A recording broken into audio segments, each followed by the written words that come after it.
अर्थात सूरज, तुम्ही सांगितलं मकरंद आबांनी हे जे महत्त्वाचे आरोप केलेत, खरं तर ते बघण्यासारखे आहेत, कारण की शेतकरी ज्या पद्धतीने म्हणताय मदत पोहोचली नाही, तर मकरंद आबांचे हे आरोप कितपत खरेत? त्यांनी शेतकऱ्यांशी जाऊन संवाद साधलाय का? नेमकं त्यांच्या आरोपांमागचा पुरावा काय?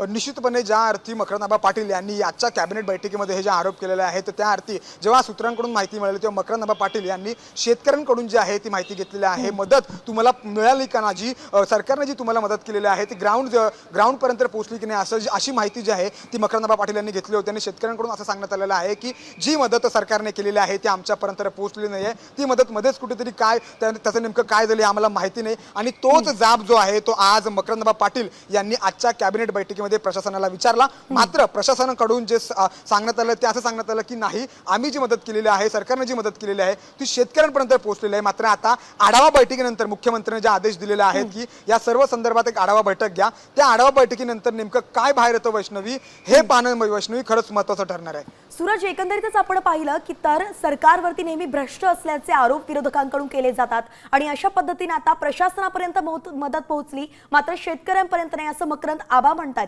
तर एकंदरीतच त्यांना पुन्हा एकदा भ्रष्टाचाराचाच आरोप या सरकारवरती करायचा आहे का?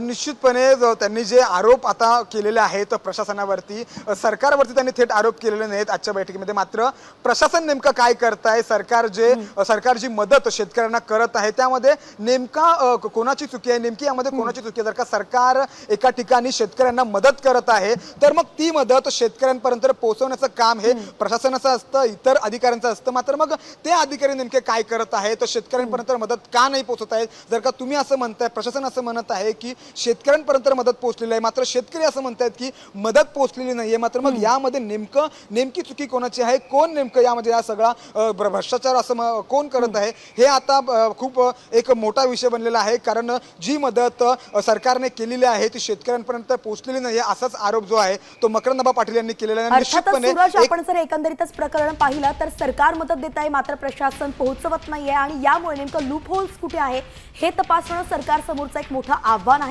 मकरंद आबांनी थेट सरकारवरती निशाणा साधला नसला तरी प्रशासनावर ताशेरे ओढलेत आणि म्हणून हे जे सगळं नियोजन केलं जात आहे साखळी कुठे खंडित होतीये हे पाहणं महत्त्वाचं असेल। त्याचाही आढावा घेत राहू।